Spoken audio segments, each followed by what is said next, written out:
All right, the Reds, it's the preview show from the Anfield Wrap. We're previewing Liverpool v Brighton on Saturday at Anfield, under the lights, 5:30 kickoff, also on BT Sport as well. Joining me, Gareth Roberts, to have a chat about it, hoping that Liverpool will take maximum points from their first 3 games for the first time since 2013-14. It's that long. Wow. Mo Stewart, I'm making his video debut for the Anfield Wrap. Neil Dochan, straight from Crown Court. Yeah. I mean, Mo, start with you, mate. I mean, we've got to win this for one, but it'd be good to win it big as well. And the reason why, and we'll come on to this in a bit, but the home records of the top clubs could be absolutely crucial, couldn't they, to what happens in May? I really think it can be. And when you've got so much less points to play with, when you've got a team chasing a team who got 100 points last season, all of these things do start to add up. And let's face it, Brighton have been a fantastic team away from home, and it could give us a chance to go in and put some real big goals on. But also, when you're thinking about our home form across the season, the earlier we can put a marker down that any of the so-called smaller teams coming up to us and trying to sit back and defend are going to get smashed, then hopefully they'll stop doing it quicker. I wrote something this week, Neil, and what I was talking about in it is sort of like the psychology of fans and the psychology of supporters and the way we all tell ourselves these little mad things that are actually untrue. So, like, for instance, if we go really to town on Liverpool have got no chance of losing this game, they'll definitely win. They should score 5 and 6. You can guarantee someone will go, you're going to jinx it. Yeah, disrespecting the opposition. Yeah, but everything does point to that Liverpool should be winning this one. Yeah, absolutely. And you know, as Mo said, it's really important we start racking up that goal difference. Yeah. Because it could come down to fine margins. And already when the Premier League table came up at the weekend, straight away I was looking at City's goal difference compared to ours and thinking we've got to try and match them, haven't we? We've got to go all out. And the good thing is with the resources on our bench now, you'd like to think we can bring on players who are still hungry and want to get a goal, want to prove themselves in their 20, 15-minute cameo at the end. Well, let's get excited then. I keep saying this on these shows, but that's what it's all about. The Reds are unbeaten in 22 Premier League games at Anfield now, won 14 and drawn 8. They've kept a clean sheet in the last 6. The last time we kept 7 consecutive clean sheets at home in the league was under Rafa in 2007. He clocked up a run of 9. So, you know, all of a sudden as well, I mean, there's a sort of change in dynamic now about how people are talking about Liverpool. So it's always been, oh, we know Klopp sides can attack and all this sort of stuff. But the stuff you saw in the week, the stuff we did on the second look as well about that Liverpool now have got the best defence since October and things like that. You know, this shows the developments of Liverpool under Klopp, doesn't it? Well, I think we're almost getting to a stage where we could genuinely win games with our defence. Yeah. I mean, if we just keep it tight and then maybe look to nick one goal with the quality of the guys up front. But when you think about previous years, even when we've been good these last couple of years, pundits will always say, oh, well, there's one obvious way to beat Liverpool. There's one thing, it's either set pieces or it's getting at them in this way or that way. But they're going to struggle at the moment because there really doesn't seem to be any obvious weakness in any part of our team and squad. Yeah, that's absolutely spot on because I'm just looking at some other stats. I've got loads for you. I can keep going all day. The Liverpool have won the last 5 games against Brighton by a combined score of 20-5. They obviously won 4-0 in May, very convincingly so. You know, Brighton hardly even in the game, had 2 shots, only 1 on target. Liverpool have 22. There's some players that have come in during the summer. Yeah. Neil will touch on that later in his part of the video. But again, it just, you know, Liverpool haven't lost to Brighton since the 5th round of the 1983 FA Cup at Anfield. There's not been loads of games, obviously, they've been in different divisions and things like that. But again, you know, they haven't won away in the last 14. Yeah. Chris Hughton's record as well against top 6 sides doesn't make for great reading for the people who've been making the journey up to Liverpool. He's lost his last 12 away at big 6 clubs. Wow. They've only scored 3 goals and they've conceded 38.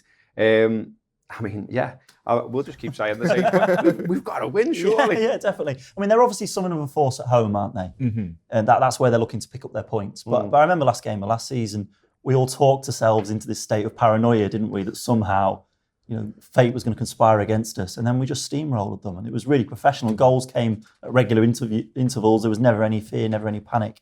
And I expect much of the same at the weekend. Like you say, defensively now, you just don't have those jitters that we had for so many years.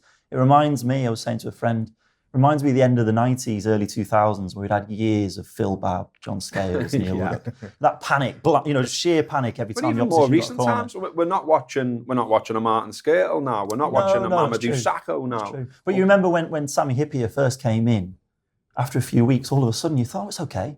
Sammy will deal with it. It's all right, a corner's coming in. Well, Sammy's going to head it, isn't he? And it's the same with Virgil. We concede a corner now, and you just think to yourself, well, Virgil's going to box that, isn't he? And 9 times out of 10, he does. Yeah. And that confidence and assurity obviously is infectious. And with the goalkeeper as well, looking like he hasn't got a care in the world. I mean, he's given people a few jitters, hasn't he, to be fair. But I don't think really there's any reason for that because he looks certainly in control. Getting into them, why it's so important to win at home and win well at home. We're going to look at a table here, and this shows you the top 4 teams. The top 4 teams who were the best at home last season. Now you can see there that we've all been going on about Liverpool's unbeaten record last season, going on about that they're unbeaten since February, I think it is, or haven't conceded a goal in so many. There's lots and lots of stats kicking around. You have to go all the way back to Crystal Palace, I think, under Allardyce for the last team that wins here in the league. But you look at this table and you've got 3 teams there who won more points at home, and that's because Liverpool last season drew 7 games at home in the league. So they drew with Burnley in September, United in October, Chelsea in November, Everton in December and West Brom in December, Tottenham in February and Stoke in April. I mean, all hypothetical, of course, but that's 14 points dropped. You bolt that onto what Liverpool did win. Yeah. All of a sudden, you've got 89 points. You're second in the league. It's the most Liverpool would have ever accrued in the Premier League. So, that's where Liverpool have got to improve, isn't it? When we're thinking about making up those points on City, that's exactly it. Those are the easiest places to get up forward. Because I look at the list in those games and I think of some of the incidents in those games and think of how it could have been a very different scoreline in them. But the ones I want to concentrate on, the ones that are more pertinent to this game, the very first one, Burnley, on that list. When you think about that was just one lapse of concentration in the game that got them in front. We got it back, 3 minutes later, but then for the next hour, it was almost like, well, it's going to come, and it didn't come. So we need to be able to be patient, but also be clinical as well. And that's a really hard balance to get for a team, especially early on in the season. But all signs at the moment are good. Everyone in the team seems to be comfortable in their role. And hopefully if that continues, then we can hopefully get some goals early in the game and that'll set up the rest of the match. And some of those games, decisions went against us, didn't they? Like the Spurs game, even the Chelsea one. But you can discount them to an extent because Chelsea played really well that night, probably, they were well worth a draw. Yeah. Spurs probably just about deserved a draw, I would have thought too. Yeah. Just about. Just about. But I mean, the West Brom game that had me reevaluating my life choices, that one. The only good bit was the Bovril at half-time. It was an absolute killer. The derby was a classic example of just not being clinical, were we? Yeah. No. We just didn't put the foot on the throat. We should have been 2 or 3-0 up at half-time. And Allardyce then would have had no choice. But these teams are just hoping that they'll get to hang on long enough to nick something. That's all. That's what most of them are coming to Anfield, hoping and praying for. So we need to eradicate their hope, early doors. 1-2-0. It's not happening for you today, lads. Absolutely. Well, Brighton's first 2 games, they lost 2-0 at Watford on the opening day, only 47% possession. They had no shots on target and they had only 6 attempts in total. They obviously beat Manchester United last Sunday, which was brilliant for us to watch and well in for that. But even then, they have 33% possession.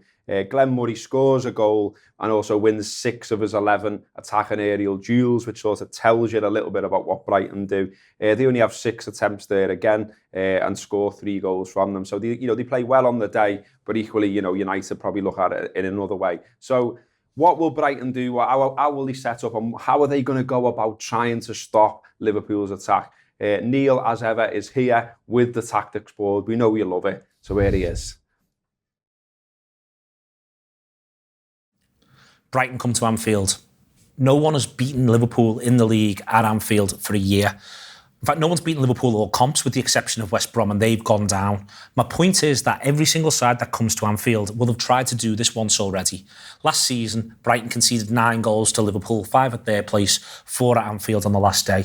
And whilst the personnel were different on the last day than what we can expect, for instance, this will be Pascal Gross, this will be Glenn Murray, when they come to Anfield this weekend, it's still this feeling that this side's had a go at this and has fallen short. And in the meantime, Liverpool have become stronger. They've gone through a summer. They've improved. This Liverpool side knows what it takes to beat this Brighton side. So would Chris Hughton try and do anything differently? I don't think he will. I think Hughton, as a manager, has set a stall out. You saw it last week against Manchester United. His team will play his way, week in, week out. Glenn Murray won 9 flick-ons last week against Manchester United, but then Liverpool would say, well, Gomez and Van Dijk have just dealt with Christian Benteke on Monday night against Crystal Palace. Gross, very good against Manchester United. In general, was the spark for Brighton last season. He didn't play at Anfield, but he did play at Brighton, and he didn't really manage to hurt Liverpool particularly. But getting a result at Anfield is not Chris Hughton's business. Chris Hughton's business is keeping Brighton up. And the way he'll keep Brighton up is by establishing a set way of playing and having them do their business over and over again. Propper and Stevens last season had excellent seasons. They were combative in centre midfield. And we were talking just the other day about people cutting off lines in and out of Roberto Firmino. I think you're going to see Propper and Stevens have a go at a bit of that. Solly March was very good against Manchester United for them on that flank in being able to do a defensive role as much as what he offered going forward. You'll see him close and you'll see him tight. And I think Knockhart will start on this side and you'll see him do something very similar, but he can be explosive and look to go the other way. If I was setting up a team to play Liverpool at the minute, what I would probably do is have one of my wide players detailed to cheat a bit of what Zaha was doing the other night, but maybe a more extreme version. On the bench, Brighton will have, and I will say this carefully, in fact, I'm going to read it off my little piece of paper, they will have Jahan Baksh to play for them. He's an Iranian lad. The Brighton supporters are calling him Ali J. He got 21 and 33 last season playing in Holland. 21 and 33. You can say it's just the Dutch league, but he could well be a real threat for them over the course of the season. But he hasn't started a game yet.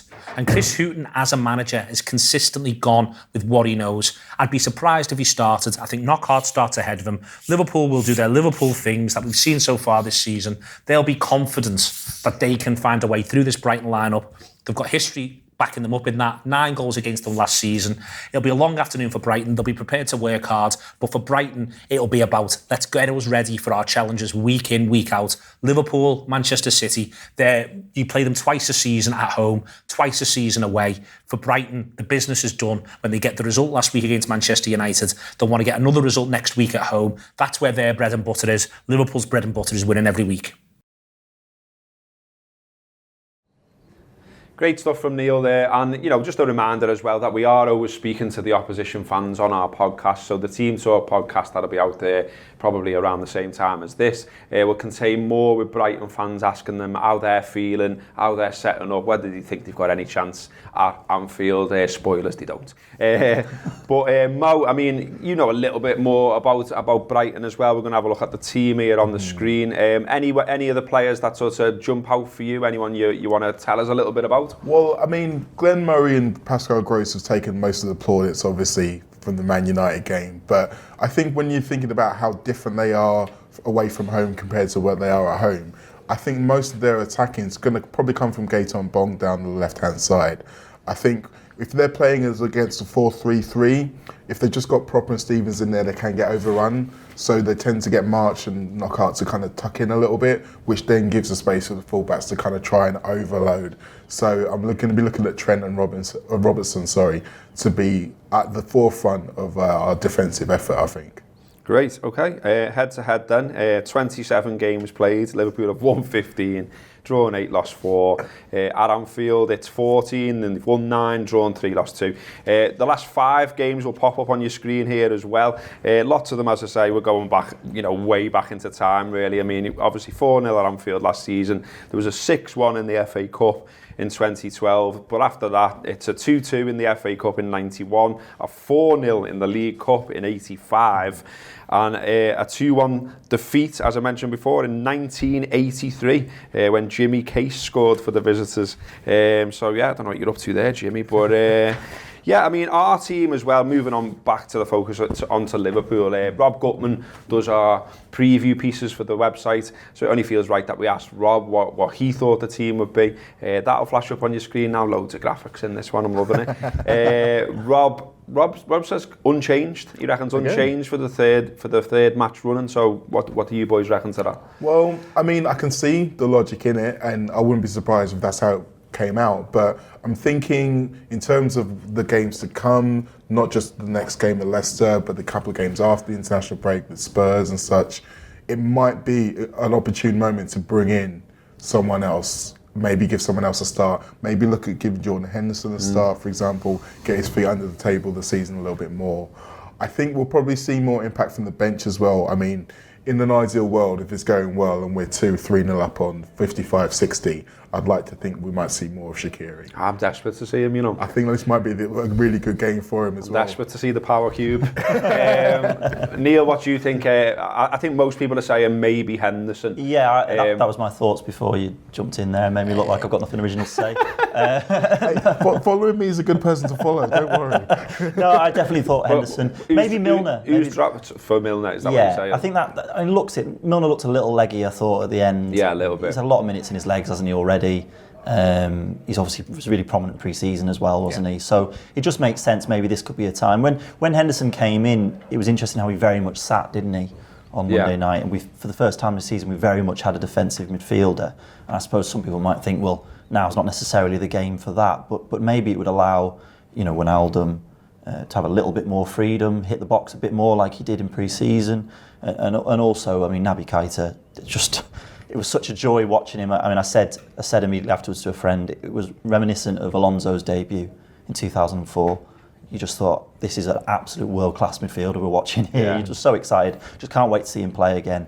And I can't wait to see what he can do. Townsend's still running down the road, isn't he? Like from when he turned them on Monday, I think. I mean, yeah, it is exciting. I think what the other thing to say about it is that whoever's in that midfield, and it's probably not going to be Fabinho by all accounts, there's a dynamism about them, isn't there? So what I mean by that is, Brighton, as we expect, are probably going to sit in, park the bus, try and get a draw, try and nick one. So when that happens, you obviously you want other people to join in and try and break them down that way. And we've got a midfield now that can do that, haven't we? We have, and I think it's interesting from Brighton because I do think that they are going to be trying to press in certain areas. They're going to try and make sure certain players don't have time on the ball to sit around and spray passes. But I think the key to getting around that is going to be if Naby Keita gets on a run and if he can draw maybe proper Aaron Stevens over to him, that leaves more space inside for the others to do their magic. But I'm like Neil, I'm looking forward to seeing what Keita can do every single time we play. And I don't know, this could be the game where he gets his goal and then he really starts taking off. Yeah. I think the other one as well that I quite like about this game is the time it's at. So it's 5:30. Yeah. And to me that seems like a good time to play football. Look, I get called for being your dad a little bit about kick-off times. I know Neil loves like all mad ones, and I still quite like a 3 o'clock on a Saturday for the whole traditional thing. But I don't mind an 5:30 one because it feels like you can have a couple of pints with your mates. Everyone's awake. It's not an 12:30 where people have got hangovers or still asleep or whatever. And Klopp moaned about that in pre-season, saying it just doesn't feel right at Anfield when you do that. 5:30 though. Been pretty good, haven't they? Yeah, definitely. I love a 5:30 kick-off. It's just like you say, it's that chance to have a few beers beforehand. There's the build-up all day, the anticipation. And then if it goes well, your night's just off to a flyer, isn't it? It's just a perfect start, isn't it? Yeah. No, it'll be bouncing, I think. Definitely. I think another thing as well is when you're trying to get the crowd up for a game, especially a game like this where, as we've all said, we're all going into it expecting to win. Maybe we don't start as well as we hoped. Once it got to that 5:30, and I think being on the cameras as well, it kind of gives people a little bit more impetus to say, no, come on, we can still do this. They still need us to cheer them on, and I think we'll have a good atmosphere on Saturday night. Is there a possibility of maybe some left field changes, maybe a fullback or even Bobby Firmino? Do you think there's a possibility you might change things around at all, look at Sturridge or... I don't see Sturridge coming in. I think, like you said before, you maybe see him off the bench maybe a little bit early, especially if, it's one of those where it could be frustrating, and it could be that way. Brighton aren't going to come and just lie down, you wouldn't have thought. So there's maybe that, but I couldn't see him just changing any of the front three in terms of start. There's been enough time between the games, hasn't there? I think so. I think, obviously, Bobby, of the three of them, has probably looked the most rusty. Yeah. And obviously Mo Salah, he missed a couple of chances against Crystal Palace, but he was still involved in all the key moments of the game, and Mane's been flying so far. So Bobby would be the one if he was looking to do that. And I believe he has been called up for Brazil, so they might be looking at maybe load further on into this little bunch of games and whether or not it's better to do it now rather than to wait and then have to do it, so to speak. But I still think he probably will line up for this game. Bookies then, the bookies are saying Liverpool 8-1 on to win. Soz about the jinx and thing, everyone. Brighton to win 13-1 and the draw 6-1. So just to finish, your predictions, gents? I'm going to go with 4-0 Liverpool. I like it. Go on. That's bold. I'm saying 5-1. That's bold, and he goes 5-1. Go ahead. Well, loving all that. I mean, let's hope that it is 4-0 or 5-1, because that'd be the perfect sort of the way to win our third match of the season. Just a few other things before we go. Please do click the subscribe button on our channel. It's a way that we know basically that you're enjoying it, and we can see progress of the channel, and we can all have a big conversation and say, yeah, this is working. So, you know, if you want it to carry on, give that a little click. Click the little bell logo on there as well, because that means you'll get a little notification every time we throw a video up. And as we've said before, we're doing lots of them this season. And yeah, we just need to get the numbers up basically to see what we're doing, to see where we're at, and to decide whether we carry on doing what we're doing, which we'd love to, obviously. But don't forget as well that we are about podcasts, we are about radio shows. Podcasts are out there, free ones, paid for ones. Check out the AnfieldApp.com. You can also read Rob's preview on there, all the plugs here. And yeah, and there'll be more video. There'll be a post-match pint straight after the Brighton victory. Am I allowed to say that? And then there will be a second look next week as well. So I hope you're enjoying the video. Keep on sending your comments. Click subscribe. Tell your mates. Up the Reds. Let's hope we win.